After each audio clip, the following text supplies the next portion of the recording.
Hello friends, कैसे हो सब लोग। आई होप सब लोग अच्छे होंगे, बेहतर होंगे और स्वस्थ होंगे। स्वागत है आपका fairs club learn to lead में। मैं हूं आशु और आज हम डिस्कस करेंगे 5 और 6 सितंबर 2021 के बहुत ही इंपॉर्टेंट करंट अफेयर्स। दो बेस्ट इमेजेस आप यहां पे देख रहे हो, लेकिन आज हम बहुत ही इंपॉर्टेंट करंट अफेयर्स को डिस्कस करने वाले हैं, तो वीडियो को बिल्कुल लास्ट तक देखना है। और साथ ही साथ आपने हमारी एप्लीकेशन को डाउनलोड कर लेना है। उसका लिंक जो है वो डिस्क्रिप्शन बॉक्स में है, लेकिन एप्लीकेशन का नाम क्या है, करियर्स क्लाउड। और उसके बाद लॉगिन करें अपनी ईमेल आईडी के थ्रू। क्रैक करंट अफेयर्स के ऊपर क्लिक करके आप 1 साल या फिर 2 साल की सब्सक्रिप्शन बाय कर सकते हैं। इसका प्राइस बहुत ही कम है, लेकिन इसमें हम 90 to 95% तक आपका वो करंट अफेयर कवर कर देंगे जो आप कोई भी एग्जाम दोगे उसमें काम आएगा। लेकिन ये करंट अफेयर किस तरह से कवर होगा, आपको मिलेंगे डेली सेक्शन। डेली में 3 तरह के सेक्शंस होंगे, डिटेल करंट अफेयर का, क्वेश्चन एंड आंसर फॉर्मेट का, और एक होगा क्विज, जो कि आप हमारी एप्लीकेशन के ऊपर डेली बेसिस पे अटेम्प्ट करोगे। वीकली करंट अफेयर्स होंगे, 3 तरह के सेक्शंस होंगे, डिटेल करंट अफेयर होंगे, क्वेश्चन एंड आंसर फॉर्मेट, और एक होगा क्विज, जो कि हर हफ्ते आप हमारी एप्लीकेशन के ऊपर अटेम्प्ट कर सकते हो। मंथली सेक्शन होगा जो कि सबसे इंपॉर्टेंट है। 4 तरह की पीडीएफ्स होंगी, डिटेल करंट अफेयर की, क्वेश्चन एंड आंसर फॉर्मेट की, बेस्ट 100 करंट अफेयर वो भी क्वेश्चन एंड आंसर फॉर्मेट में, और एक मिलेगी पॉकेट पीडीएफ। इसका मतलब 2 लाइन 3 लाइन में आपको करंट अफेयर मिल जाएगा, ताकि जल्दी जल्दी में आप करंट अफेयर्स को रिवाइज कर सको अपने एग्जाम से पहले। लेकिन आपकी प्रेपरेशन को और अच्छा करने के लिए हम आपको दे रहे हैं टॉपिक वाइज करंट अफेयर। 20 बहुत ही इंपॉर्टेंट टॉपिक्स को कवर कर रहे हैं, जो कि हर एग्जाम के लिए बहुत ज्यादा इंपॉर्टेंट हैं।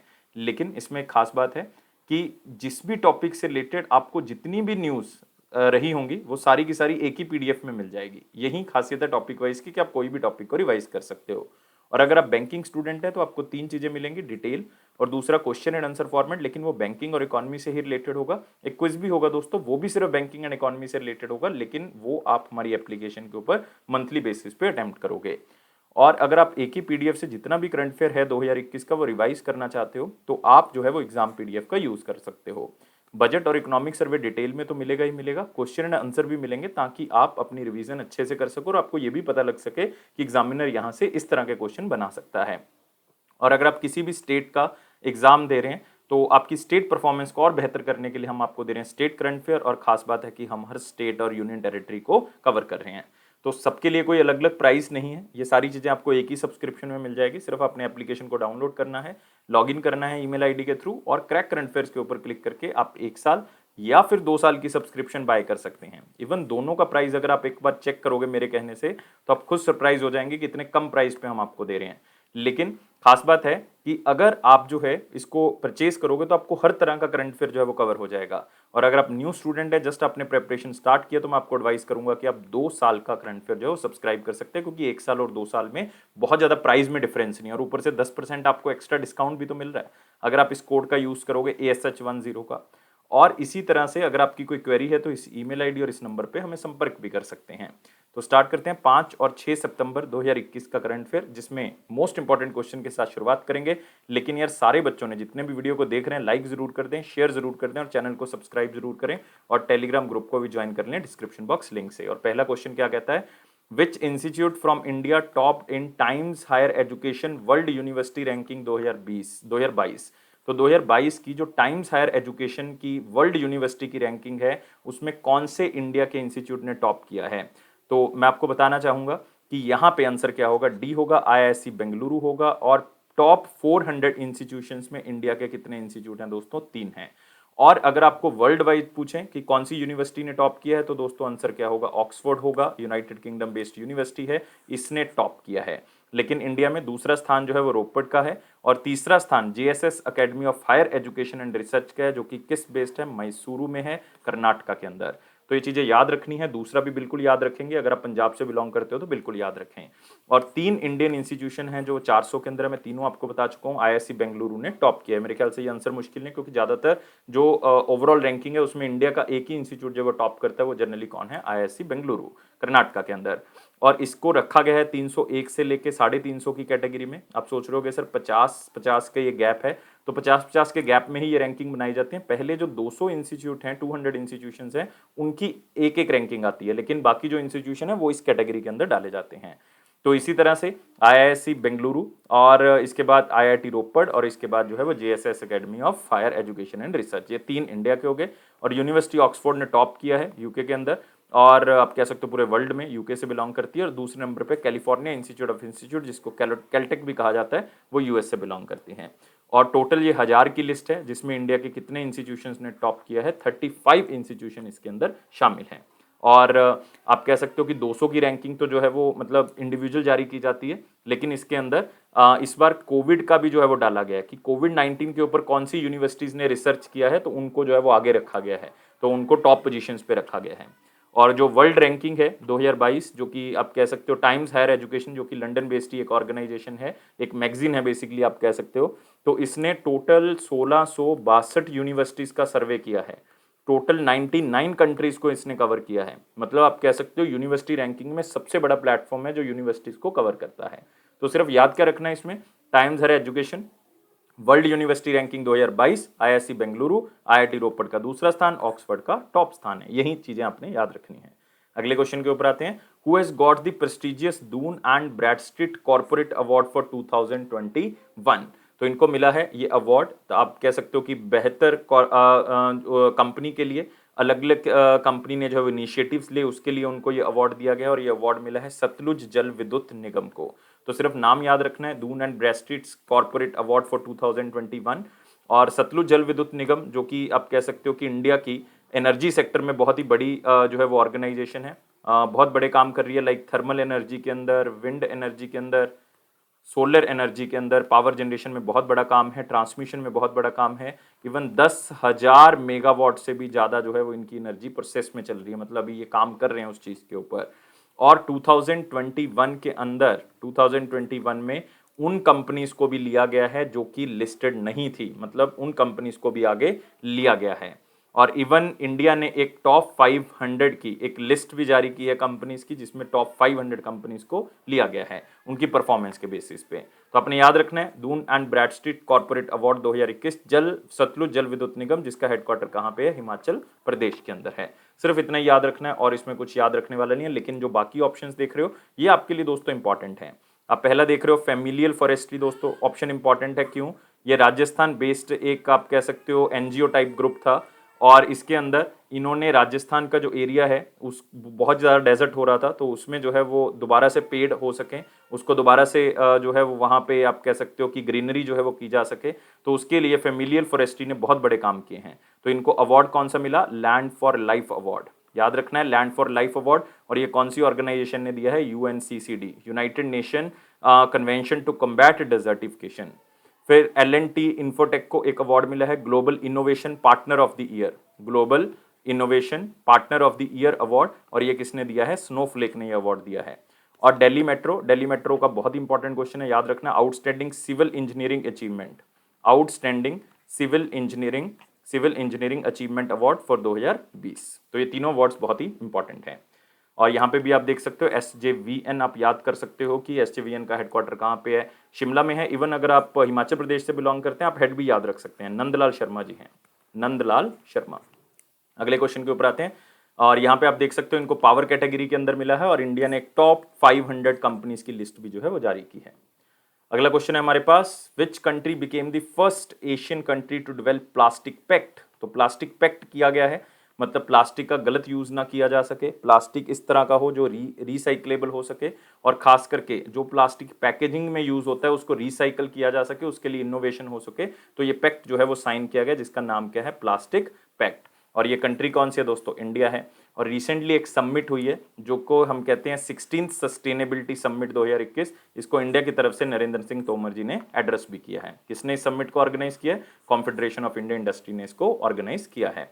तो ये प्लास्टिक पैक्ट जो है वो दो ऑर्गेनाइजेशंस ने मिलकर स्टार्ट किया, एक है world wide fund for nature India और एक है कॉन्फेडरेशन ऑफ इंडियन इंडस्ट्री, दोनों मिले हैं आपस में, और इन्होंने इंडिया प्लास्टिक्स पैक्ट जो है वो साइन किया, ताकि प्लास्टिक जो है वो किसी तरह से रीयूजेबल की फॉर्म में हम आगे यूज कर सकें।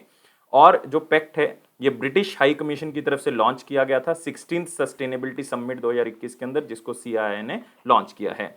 और दोस्तों इसमें क्या होगा कि हम उस तरह के प्लास्टिक पैकेजिंग के ऊपर फोकस करेंगे कि कोई इकोनॉमी के अंदर घूमता रहे, नेचुरल एनवायरनमेंट को खराब ना करे, और इस तरह से पैकेजिंग के अंदर जो है वो हम बेहतरीन से बेहतरीन इनोवेशन कर सकें। और अभी तक इस पैक्ट के अंदर 27 मेंबर जो हैं वो जुड़ चुके हैं। 27 मेंबर मैं कहूंगा कि वो बिजनेसमैन हैं, ऑर्गेनाइजेशंस हैं, मैन्युफैक्चरर्स हैं, रिटेलर्स हैं, जो कि इसको आप कह सकते हो कि अलग अलग इनोवेशन के थ्रू यूज करेंगे।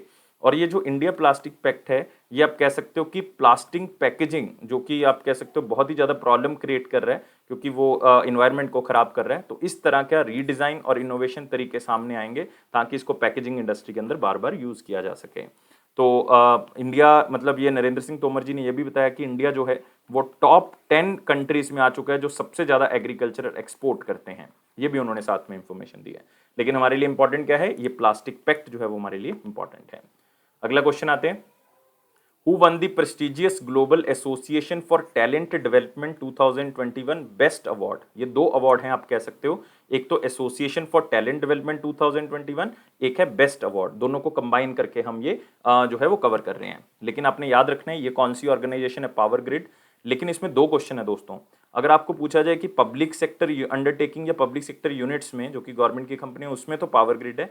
लेकिन अगर आपको प्राइवेट पूछा जाए तो आपने आंसर क्या लगाना है, L&T लगाना है। तो मतलब लॉरेंस और टर्बो लगाना है अपने आंसर फिर। लेकिन अगर आपको गवर्नमेंट का पूछा जाए तो अपने PSU ही में लगाना है पावर ग्रिड, मतलब power grid corporation of India, जो कि एक महारत्न है सेंट्रल गवर्नमेंट का और मिनिस्ट्री ऑफ पावर के अंडर आता है। और इनको ये अवार्ड दिया गया, नाम क्या है, association for talent development 2021 best award.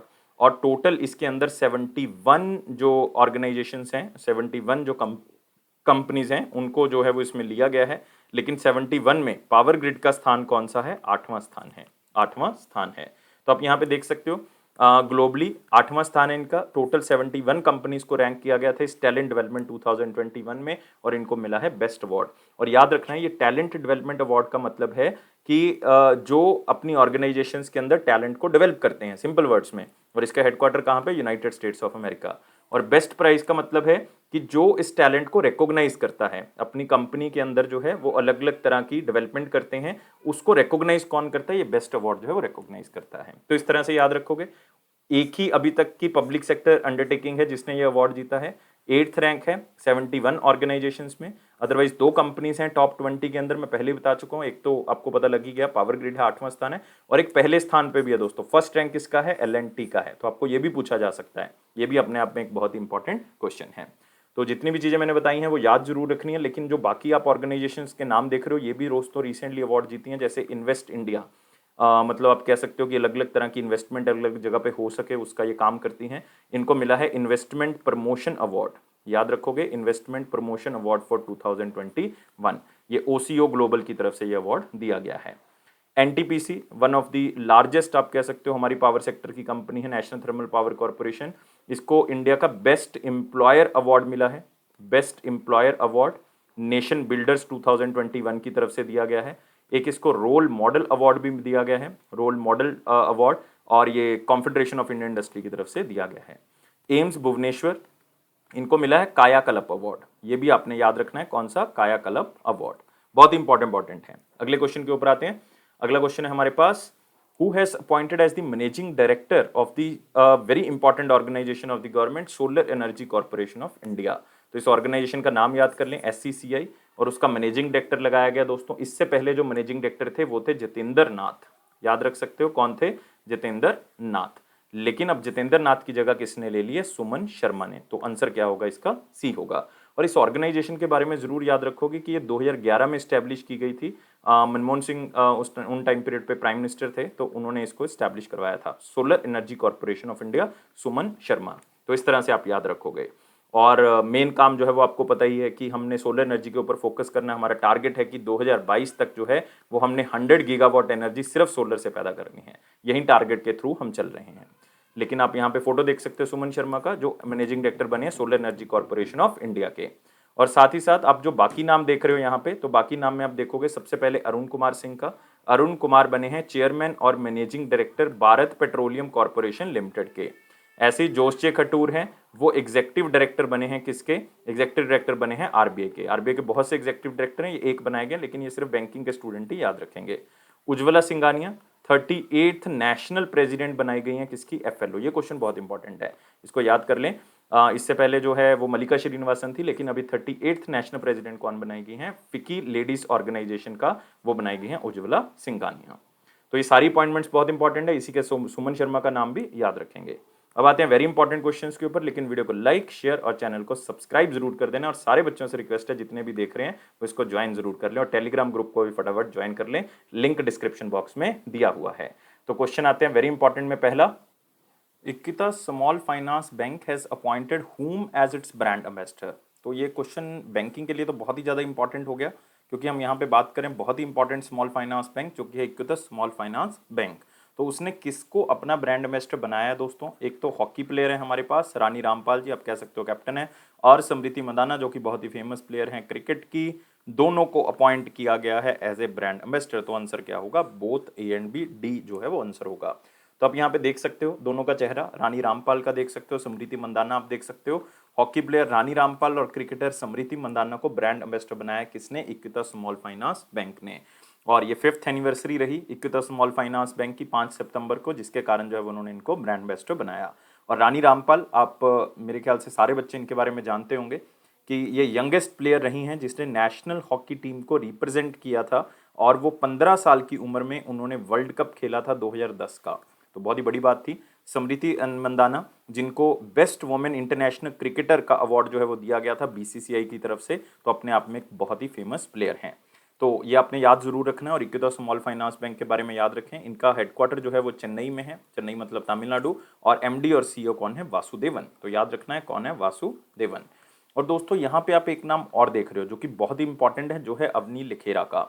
तो एक दो चीजें मैं आपको बता देता हूँ, बहुत ही इंपॉर्टेंट है, जो आपको क्वेश्चन पॉइंट ऑफ व्यू से पूछी जा सकती हैं। पहले सबसे पहला पॉइंट कि कौन से राज्य से बिलोंग करती हैं? राजस्थान से बिलोंग करती हैं। कहाँ से? जयपुर से बिलोंग करती हैं, ये याद रखना है। दूसरी बात कि इन्होंने पैरा ओलंपिक्स के अंदर गोल्ड मेडल जीता है। पैरा ओलंपिक्स के अंदर ये पहली इंडियन वुमेन हैं जिन्होंने गोल्ड मेडल जीता था। तो ये याद रखना आपने, इंडियन वुमेन जिन्होंने गोल्ड मेडल जीता था। और इन्होंने एक रिकॉर्ड भी बना लिया, 249.6 पॉइंट्स का इन्होंने रिकॉर्ड बना लिया, जो कि आप कह सकते हो कि पैरा ओलंपिक रिकॉर्ड भी है और वर्ल्ड रिकॉर्ड भी है। और तीसरी बात आपने एक याद रखना है कि इनको जो गोल्ड मिला है वो 10 मीटर एयर राइफल में मिला है। ये बात आपसे पूछी जाएगी, 100% पूछी जाएगी। और दोस्तों एक बहुत ही बड़ी बात जो आपने याद रखनी है, इन्होंने ब्रॉन्ज मेडल भी रिसेंटली जीत लिया, 3 सितंबर को इन्होंने ब्रॉन्ज मेडल जीत लिया। और ये 50 मीटर एयर राइफल के अंदर इन्होंने ये मेडल जीता है। तो 50 मीटर के अंदर ब्रॉन्ज, 10 मीटर के अंदर गोल्ड। इसका मतलब ये पहली इंडियन फीमेल पैरालंपियन हैं जिन्होंने 2 मेडल जो हैं वो जीते हैं, एक गोल्ड और एक कौन सा? ब्रॉन्ज। और रिसेंटली राजस्थान ने भी इनको जो है वो अपना ब्रांड एम्बेसडर बनाया है, बेटी बचाओ बेटी पढ़ाओ कैंपेन के लिए। तो ये सारी चीजें अवनी लखेरा के बारे में याद रखनी है। अगले क्वेश्चन के ऊपर आते हैं। कौन सी स्टेट ने बॉर्डर रोड ऑर्गेनाइजेशन के साथ टाई अप किया है ताकि वो उनके रोड नेटवर्क को क्या कर सकें? अपग्रेड कर सकें। आपको पता है कि यार बॉर्डर रोड ऑर्गेनाइजेशन जो है वो बॉर्डर एरियाज को या हिली एरियाज को डेवलप करने का काम करती है। तो ये मिनिस्ट्री ऑफ डिफेंस के अंदर एक ऑर्गेनाइजेशन है जो कि 1960 में इसको बनाया गया था, और इसके करंटली जो डायरेक्टर जनरल हैं वो कौन है? राजीव चौधरी। तो याद रखोगे कौन है? राजीव चौधरी। और कौन सी यूटी की बात कर रहे हैं हम यहाँ पे? लद्दाख की बात कर रहे हैं। आंसर क्या होगा? डी होगा। तो इसमें अलग अलग तरह की रोड जो है वो डेवलप की जाएगी, खास करके टूरिज्म को डेवलप करने के लिए किया जा रहा है, ताकि टूरिज्म सेक्टर जो आप कह सकते हो कि सबसे बड़ा सेक्टर है इस यूटी का, तो उसको डेवलप करने के बारे में ये कहा जा रहा है, ताकि इकोनॉमी जो है वो अच्छी हो सके। और रिसेंटली बॉर्डर रोड ऑर्गेनाइजेशन ने वर्ल्ड का हाईएस्ट मोटरेबल पास भी बनाया, जिसका नाम क्या? उमलिंग ला पास। ला का मतलब क्या होता है? पास। तो ईस्टर्न लद्दाख एरिया में बनाया। इसका एल्टीट्यूड कितना है? 19,300 फीट, मतलब 19,300 फीट है। और लद्दाख के बारे में दोस्तों याद रखोगे, लद्दाख के लेफ्टिनेंट गवर्नर जो हैं वो राधा कृष्ण माथुर है। जब से लद्दाख बना है तभी से राधा कृष्ण माथुर जी जो हैं वो लेफ्टिनेंट गवर्नर है, और इसकी कैपिटल क्या है? लेह है। और बॉर्डर रोड ऑर्गेनाइजेशन के बारे में जान ही चुके हैं। अगला क्वेश्चन आते हैं। कौन सी कंपनी को ऑर्डर मिल गया है कि वो 325 मेगावाट का एक सोलर प्रोजेक्ट जो है वो बनाएंगी, डेवलप करेंगी? कहाँ पे? रेवा अल्ट्रा मेगा सोलर लिमिटेड में, जो कि है कहाँ पे? शाहजहाँपुर सोलर पार्क में। और शाहजहाँपुर कहाँ पे? मध्य प्रदेश के अंदर। तो यहाँ पे क्वेश्चन बहुत से इंपॉर्टेंट हो जाते हैं। और ये एग्रीमेंट जो है वो किसके साथ किया गया? एनटीपीसी के साथ मिला गया। और ये अनाउंसमेंट जो है वो लेटर ऑफ अवार्ड जो है वो एनटीपीसी को मिला, ये चीफ मिनिस्टर ने खुद किया है। मतलब यहाँ के चीफ मिनिस्टर मध्य प्रदेश के शिवराज चौहान की बात कर रहा हूँ, मतलब शिवराज सिंह की चौहान की बात कर रहा हूँ। तो उन्होंने जो है वो ये ऑर्डर जो है वो एनटीपीसी को दिया। और याद रखना है एनटीपीसी हमारे लिए बहुत इंपॉर्टेंट ऑर्गेनाइजेशन है। एक तो ये तो याद ही रहोगे, शाहजहाँपुर सोलर पार्क मध्य प्रदेश के अंदर कौन बनाएगा? एनटीपीसी बनाएगा। 325 मेगावाट की टोटल स्ट्रेंथ है, लेकिन एनटीपीसी का टारगेट है कि 2032 तक 2032 तक जो है वो हम 60 गीगावाट एनर्जी केवल रिन्यूएबल एनर्जी से पैदा करेंगे। लेकिन अभी तक जो है वो 4 गीगावाट है, तो 60 तक पहुंचना है 2032 तक, आने वाले 10 सालों के अंदर। और साथ ही साथ 100 गीगावाट जो है वो इंडिया पहुंच चुका है। टोटल इंडिया में 100 गीगावाट से ज़्यादा एनर्जी हम रिन्यूएबल एनर्जी से बना रहे हैं। तो ये बहुत ही अच्छी खुशखबरी है, क्योंकि हमारा टारगेट है कि हमने 175 गीगावाट जो है वो पूरा करना है 2022 तक। तो शायद इस लक्ष्य तक पहुंच जाएं, जिसमें से 175 में से 100 गीगावाट जो है वो केवल किसका है, सोलर का है। और एनटीपीसी के बारे में याद रखोगे, एनटीपीसी के जो चेयरमैन और मैनेजिंग डायरेक्टर हैं वो गुरदीप सिंह हैं, गुरदीप सिंह। और हेडक्वार्टर इसका न्यू दिल्ली है, और इसको कब बनाया गया था, 1975 में। और एनटीपीसी ने ऑलरेडी 2019 में 2019 में अपना 5 साल का एक प्लान जो है वो घोषित किया था, जिसमें उन्होंने कहा था कि हम 1 बिलियन रुपीस जो है वो इन्वेस्ट करेंगे, ताकि हम maximum to maximum production level achieve कर सके, जिसमें टोटल लेवल इन्होंने रखा था 2032 तक 130 गीगावाट। और 130 गीगावाट में 60 गीगावाट केवल कहाँ से आएगा, जो है रिन्यूएबल एनर्जी से आएगा। अगला क्वेश्चन आते हैं, आयुष आपके द्वार कैंपेन जो है वो लॉन्च किया गया आयुष मिनिस्ट्री की तरफ से, ये कितनी स्टेट्स में जो है वो रिसेंटली लॉन्च किया गया है? तो याद रखना है, ये टोटल 21 स्टेट्स में दोस्तों लॉन्च किया गया है। तो आंसर क्या होगा, सी होगा। और आपको याद रखना है कि ये कैंपेन जो है वो बेसिकली किसकी तरफ से लॉन्च किया गया था, सर्बानंद सोनोवाल जी, जो कि इसके मिनिस्टर हैं, जो कि पहले आप कह सकते हो चीफ मिनिस्टर थे असम के, तो उन्होंने इसको लॉन्च किया। अदरवाइज इसका टारगेट क्या है आयुष आपके द्वार का, कि 75 लाख हाउस होल्ड जो हैं वो कवर किए जाएंगे। तो मतलब 75 लाख जो मेडिसिनल प्लांट्स के क्या हैं, मेडिसिनल प्लांट्स के जो सैपलिंग्स हैं, जो उनके बीज हैं, वो दिए जाएंगे 75 लाख हाउस होल्ड्स को। मतलब एक तरह से सिंपल लैंग्वेज में कह सकते हो कि 75 लाख बीज जो हैं वो डिस्ट्रीब्यूट किए जाएंगे मेडिसिनल प्लांट्स के 1 साल के अंदर अंदर। तो दोस्तों अभी 2 लाख जो है वो इन्होंने कर दिए हैं, 2 लाख जो है वो मेडिसिनल प्लांट सैपलिंग्स, मतलब उनके बीज जो है वो इन्होंने डिस्ट्रीब्यूट कर दिए 21 स्टेट्स के अंदर। और अलग अलग 45 लोकेशन जो है इसके लिए सेलेक्ट की गई हैं। सर्बानंद सोनोवाल जी ने इसका उद्घाटन किया, कहाँ से, मुंबई से। और मेडिसिनल प्लांट्स का मतलब वो जिसको हम जो है वो अपनी बीमारियों को ठीक करने के लिए यूज़ कर सकते हैं। जैसे बहुत से बच्चों ने सुना होगा तेज पत्ता, बहुत ही फेमस है खास करके नॉर्थ इंडिया में। स्टीविया, स्टीविया प्लांट बहुत फेमस है, शुगर फ्री जो छोटी छोटी वाइट तरह की गोलियां बनाई जाती हैं वो स्टीविया से बनाई जाती है, स्टीविया प्लांट है बहुत फेमस। अशोका, गिलोय जो कि डेंगू के टाइम पे बहुत ज़्यादा बेनिफिट करता है, आपकी जो आप कह सकते हो इम्यूनिटी है उसको बूस्ट करता है। अश्वगंधा, अश्वगंधा, कुमारी या कुमार कह सकते हो। लेमन ग्रास आप कह सकते हो, लेमन ग्रास का बहुत अच्छे लेवल पे यूज़ किया था। तुलसी तो है ही, आप कह सकते हो हर बीमारी का हल है। सर्पगंधा है, ब्रह्मी है, आंवला है, तो ये सारी चीज़ें मेडिसिनल प्लांट्स के अंदर आती है। तो इनकी प्रोडक्शन को बनाना है कि हर घर में जो है वो ये अवेलेबल हो, और आपकी इम्यूनिटी जो है वो बढ़ सके, ताकि कोई भी बीमारी आपके पास ना आए। नेक्स्ट आते हैं, अपेडा ने एक एमओयू साइन किया है किसी इंस्टीट्यूट के साथ, ताकि एक्सपोर्ट प्रोडक्शन बढ़ाई जा सके। जिस इंस्टीट्यूशन के साथ साइन किया है उसी की एक्सपोर्ट की हम बात कर रहे हैं, और यहाँ पे हम बात कर रहे हैं मिलेट्स की। तो इसका मतलब हम यहाँ पे बात कर रहे हैं किसकी, national institute of millet research की। तो आंसर क्या होगा, ए होगा। और अपेडा का दोस्तों मतलब क्या है, the agriculture and processed food product export development authority. तो ये आप याद रख लोगे। और इसमें नाम से पता लग रहा है, जो Indian council of agriculture research का इंस्टीट्यूट है, Indian institute of millet research, जो कि कहाँ पे बना हुआ है, ये बना हुआ है दोस्तों हैदराबाद के अंदर, तेलंगाना के अंदर। तो यहाँ पे हमने मिलेट बूस्टिंग एक्टिविटीज़ करनी है, नई इनोवेशन करनी है, ताकि हम मिलेट्स की प्रोडक्शन को बढ़ा सकें, एक्सपोर्ट को बढ़ा सकें, क्वालिटी को बढ़ा सकें। और ऑलरेडी यूनाइटेड नेशन ने 2023 को इंटरनेशनल ईयर ऑफ मिलेट्स जो है डिक्लेयर किया। बहुत ही ज़्यादा इंपॉर्टेंट है, क्योंकि बहुत से एग्जाम्स में ऑलरेडी आ चुका है, अभी आ रहा है आजकल। और कमर्शियल प्रोसेस्ड वैरायटीज़ को प्रमोट करेगा, जो कि आप कह सकते हो Indian institute of millet research है। तो वहाँ पे आप कह सकते हो सप्लाई चेन जो है वो हमारी बेहतर होगी, अलग अलग चीज़ें हमारी बेहतर होंगी इसके अंदर। खास करके हमारे वेयर हाउसेज जो हैं वो अच्छे किए जा सकते हैं, आर्टिफिशियल इंटेलिजेंस टेक्नोलॉजी का यूज़ किया जा सकता है, नई तरह की रिसर्च की जा सकती है। इससे क्या होगा, हमारा एक्सपोर्ट जो है वो बूस्ट होगा, तो हमें जो है वो एक्स्ट्रा इनकम यहाँ पे हो सकती है। और साथ ही साथ अगर हमारे पास मिलेट्स ज़्यादा होंगे तो हम न्यूट्रिएंट्स को भी और बढ़ा सकते हैं। और आपने अपेडा के बारे में दोस्तों जरूर याद रखना है, अपेडा जो है वो हमारे लिए इंपॉर्टेंट है ऑर्गेनाइजेशन, क्योंकि अपेडा जो है वो 1985 में जो है वो बनाई गई थी। 1985 के एक्ट के थ्रू जो है वो आप कह सकते हो उसको बनाया गया था। और इसके जो चेयरमैन हैं वो हैं डॉक्टर एम अंगामुथु। लेकिन आपको याद नहीं रखना, बहुत सी चीज़ें और याद रखने के लिए, लेकिन फिर भी आप जो है वो नाम एक बार पढ़ लें, ताकि कई बार आ जाता है तो आपके दिमाग में रहेगा।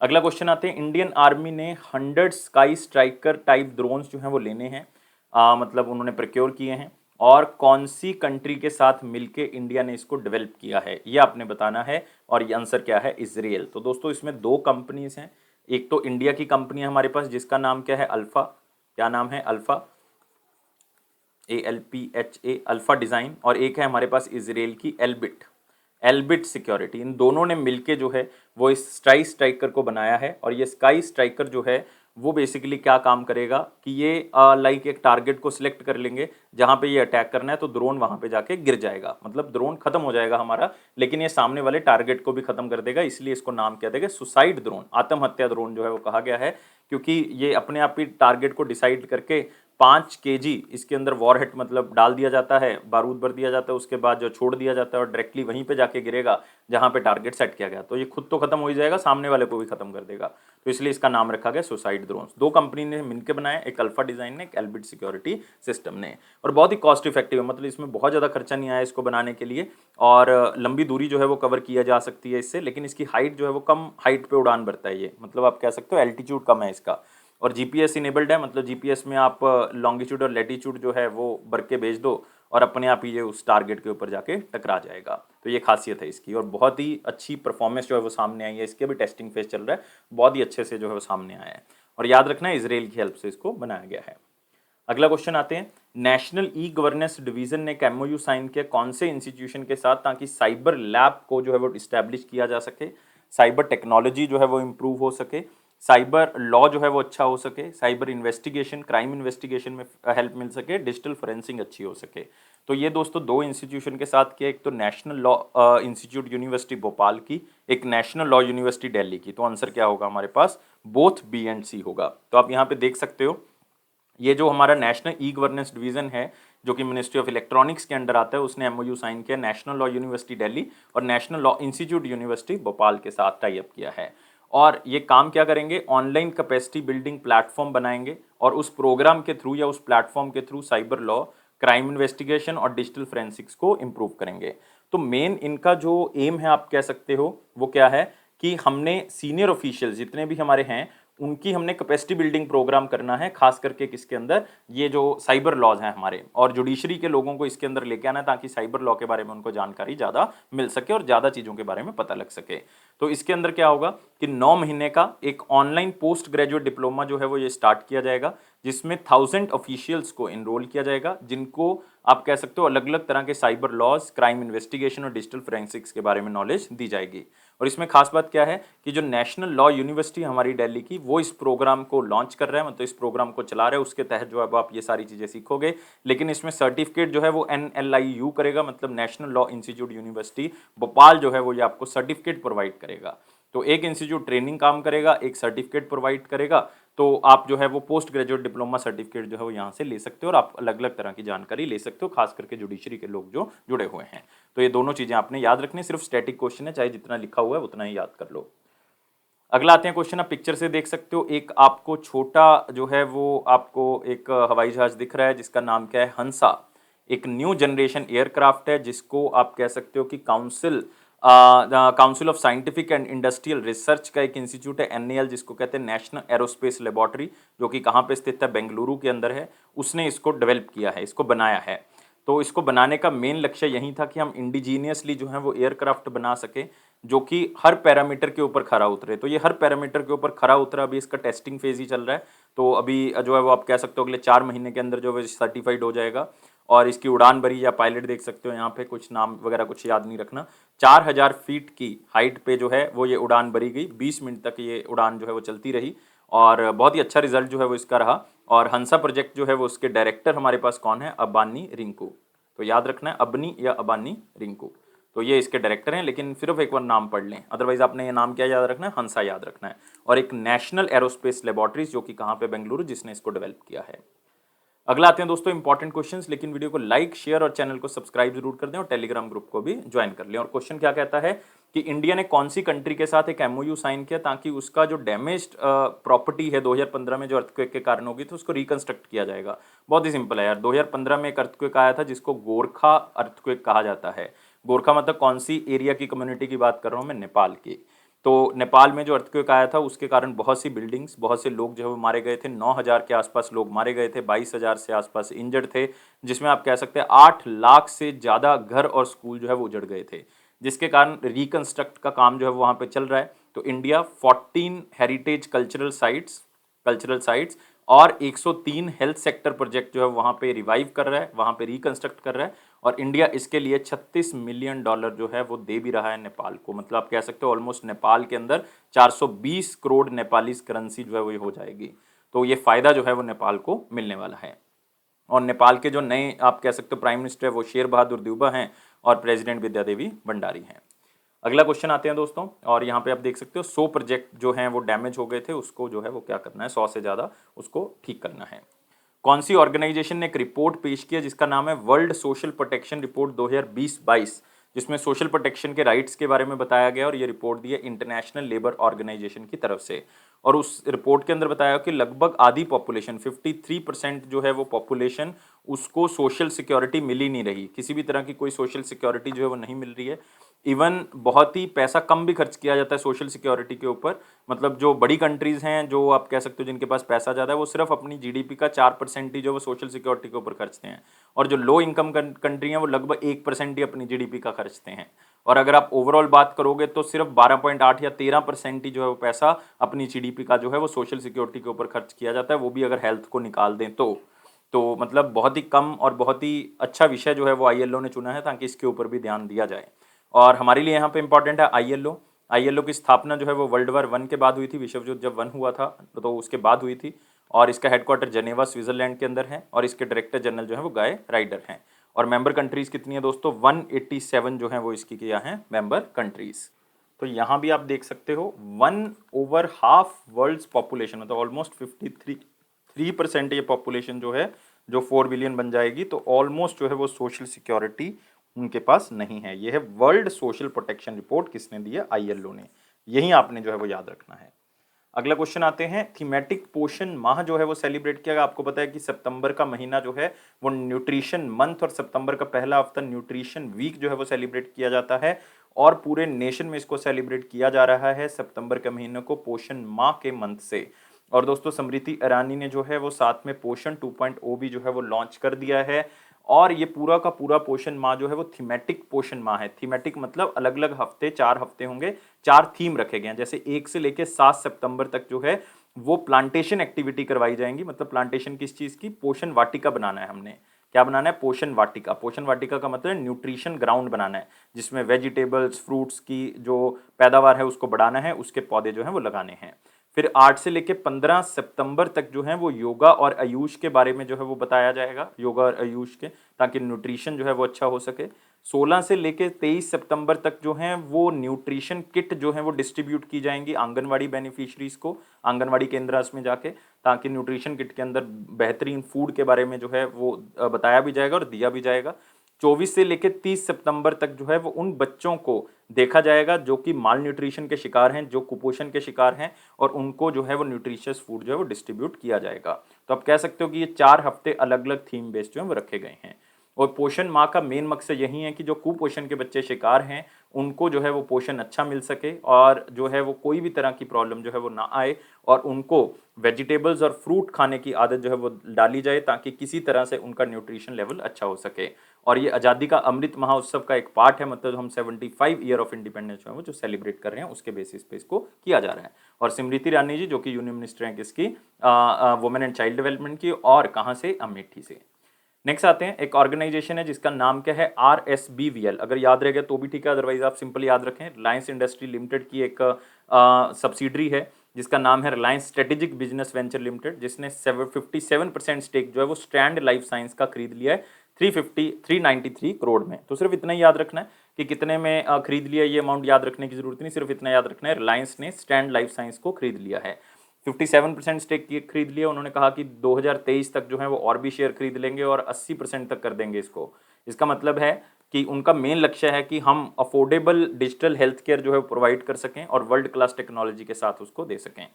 LIC ने 4% स्टेक, ऑलमोस्ट 4%, मतलब एग्जैक्ट 3.9% है, ये खरीद लिया है बैंक ऑफ इंडिया का ओपन मार्केट ट्रांजेक्शन के थ्रू। ऑलरेडी उनके पास कुछ शेयर था 3.17% पहले था, अब ऑलमोस्ट 4% और खरीद लिए, तो 7% के आसपास जो है उनके पास शेयर हो चुका है। LIC के बारे में याद रखना है, LIC के चेयरमैन जो है वो MR कुमार हैं, हेडक्वार्टर मुंबई महाराष्ट्र, और LIC को बनाया गया था 1956 में। नेक्स्ट है ICICI लोम्बार्ड ने जो भारतीय एक्सा को खरीद लिया है, ये पहले भी हम न्यूज़ को कर चुके हैं, अब उसको अप्रूवल मिल चुका है, सिर्फ याद रखना है कि ICICI लोम्बार्ड ने भारतीय एक्सा को खरीद लिया है और insurance regulatory development authority of India की तरफ से ये जो आप कह सकते हो अप्रूवल है वो मिल चुका है। और IRDA का हेडक्वार्टर कहाँ पे? हैदराबाद, तेलंगाना के अंदर, और इसके चेयरमैन कौन है? सुभाष कुमार खुंतिया जी। और ICICI लोम्बार्ड, अगर आप इंश्योरेंस एग्जाम की तैयारी कर रहे हैं, याद रखोगे भार्गव दास गुप्ता, भार्गव दास गुप्ता जो है वो इसके CEO हैं और इसका हेडक्वार्टर मुंबई महाराष्ट्र है। नेक्स्ट है साई लाइफ साइंसेस जो हैं वो यूनाइटेड नेशंस ग्लोबल कॉम्पैक्ट की जो गाइडलाइंस है उसके थ्रू काम करेंगी, मतलब आप कह सकते हो उन्होंने उनका जो 10 गाइडलाइंस का एक प्रिंसिपल है उसके ऊपर साइन कर दिए हैं और ये इनका वर्ल्ड का लार्जेस्ट सस्टेनेबिलिटी इनिशिएटिव है।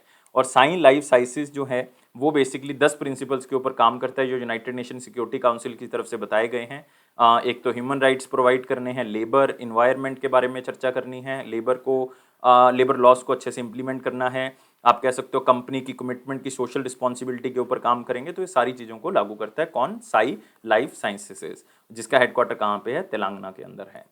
Next, sand and dust storms ने 500 मिलियन लोगों को इफेक्ट किया है इंडिया के अंदर, ये एक रिपोर्ट है APDIM। APDIM का मतलब है एशियन और Pacific centre for development of disaster information management. तो उन्होंने बताया, एक अलग से इंफॉर्मेशन उन्होंने दी है कि जो हमारी एयर क्वालिटी है वो बहुत ही ज़्यादा पुअर है, जिसके कारण जो है 500 मिलियन से ज़्यादा लोगों को ये इफेक्ट हुआ है। और इवन आप कह सकते हो ये सोलर जो हमारे पावर प्लांट्स हैं उनके ऊपर भी इफेक्ट हुआ, क्योंकि ये उनको खराब कर देते हैं, जिससे इलेक्ट्रिसिटी जनरेशन में प्रॉब्लम आती है। इवन एक डाटा ये भी बताया गया कि 60 मिलियन के आसपास लोग जो कि कहाँ पे रह रहे हैं? लाहौर के अंदर, कराची के अंदर, दिल्ली के अंदर, उनके 170 दिन पूरे साल में सिर्फ मिट्टी से ही भरे हुए हैं। मतलब कहने का मतलब उनके दिन जो हैं वो बहुत अच्छे नहीं गए हैं इन्वायरमेंट बेसिस पे, क्योंकि उनको हवा खराब ही मिली है पूरे साल में 170 दिन। ये किसके कारण? ये जो डस्ट और स्टॉर्म, सैंड स्टॉर्म्स हैं उसके कारण। नेक्स्ट है मिनिस्ट्री ऑफ माइनॉरिटी अफेयर्स ने एक मेरा वतन मेरा चमन मुशायरा कवि सम्मेलन जो है वो न्यू दिल्ली के अंदर ऑर्गेनाइज किया है। मतलब मिनिस्ट्री ऑफ माइनॉरिटी अफेयर्स की जब मैं बात करता हूँ तो मुख्तार अब्बास नकवी जी की हम बात कर रहे हैं, मुख्तार अब्बास नकवी जी की। और ये चलेगा प्रोग्राम 2023 तक, मतलब 2 साल तक चलेगा। और इसके अंदर जो है वो हम 75 ईयर ऑफ इंडिपेंडेंस सेलिब्रेट कर रहे हैं। अलग अलग महान कवियों को इसके अंदर बुलाया गया है जो कि मुशायरा करेंगे, मतलब आप कह सकते हो पोइट्री करेंगे, और जो हमारा ग्रेट फ्रीडम फाइटर्स हैं उनके बारे में जो हम यहाँ पे जानकारी प्रोवाइड करेंगे। इससे यूनिटी जो है वो देश के अंदर बढ़ती है और साथ में आप कह सकते हो कि देशभक्ति की भावना भी जो है वो दिल में आएगी, और यूनिटी जो है वो डाइवर्सिटी के अंदर इंक्रीज होगी। तो याद क्या रखना है? यूनियन माइनॉरिटी अफेयर्स के यूनियन मिनिस्टर जो है मुख्तार अब्बास नकवी जी हैं। अगला आते हैं 4 सितंबर का क्वेश्चन। क्या कहता है 4 सितंबर का क्वेश्चन? वो कहता है कि साका एरा जो है वो किसने स्टार्ट किया था, जिसको गवर्नमेंट ऑफ इंडिया भी मानती है। तो आंसर दोस्तों बहुत ही सिंपल था, इसका आंसर था कि इसको कनिष्क ने जो है वो क्या किया है, स्टार्ट किया, क्योंकि कनिष्क जो हैं वो कुशन डायनेस्टी से बिलोंग करते हैं, कुशान वंश से बिलोंग करते हैं, सेंट्रल एशिया से ये लोग आए थे। और 78 AD में कुशान आए थे, कनिष्क आए थे बेसिकली, कुशान तो आप कह सकते हो बिफोर क्राइस्ट में ही आ गए थे, लेकिन इन्होंने साका डायनेस्टी को खत्म करके साका एरा को स्टार्ट कर दिया था। तो आप कह सकते हो कि इनका किंगडम बहुत बड़ा था। इधर आप कह सकते हो उज्बेकिस्तान वेस्ट की तरफ, ईस्ट की साइड ये पटना तक पहुंच गए थे, नॉर्थ की साइड आप कह सकते हो कि ये तजिकिस्तान तक पहुंच गए थे क्योंकि पमीर माउंटेन्स तक पहुंच गए थे, और साउथ इंडिया में आप कह सकते हो सेंट्रल इंडिया तक, मध्य प्रदेश तक इनका रूल था। मतलब इतना बड़ा पार्ट जो है वो इनके पास आता था, तो बहुत बड़ा इन्होंने इस्टेब्लिश कर लिया था। और इनकी कैपिटल जो होती थी वो पुरुषपुर होती थी। पुरुषपुर कहाँ पे है? ये है हमारे पास पेशावर, आजकल इसका नाम क्या है? पेशावर पाकिस्तान में है। तो आंसर क्या होगा? कनिष्क होगा। नेक्स्ट आते हैं क्वेश्चन ऑफ द डे, जो कि बहुत ही सिंपल है। क्वेश्चन क्या कहता है कि जीविका चिंतामणि जो है वो किससे रिलेटेड है, मतलब कौन से धर्म के साथ जो है वो उसका लेना देना है। तो ये आपने मुझे बताना है, कमेंट बॉक्स में आप बताएंगे। बहुत ही इंपॉर्टेंट क्वेश्चन है और बहुत ही कम बच्चों को ऐसे क्वेश्चन आते होते हैं, इसलिए मैं वेट कर रहा हूँ आपके आंसर की। वीडियो को लाइक करना है, शेयर करना है और सब्सक्राइब जरूर कर देना चैनल को, क्योंकि ये 3 चीज़ों से आप मुझे मोटिवेट प्रोवाइड करोगे। और साथ ही साथ जो है वो आप इस बेल बटन को प्रेस कर दें और टेलीग्राम ग्रुप को भी ज्वाइन कर लें, ताकि आपको हर तरह की इंफॉर्मेशन ऑन टाइम मिलती रहे। अफेयर्स क्लाउड का प्रॉमिस है कि आपके कॉन्फिडेंस को जरूर बूस्ट करेगा। इसी तरह से खुश रहें, खुश रहोगे तो आगे की प्रॉब्लम जो है वो जल्दी सॉल्व होंगी, और लाइफ को बहुत ज़्यादा सीरियस नहीं लेना। Thank you guys, take care and bye bye.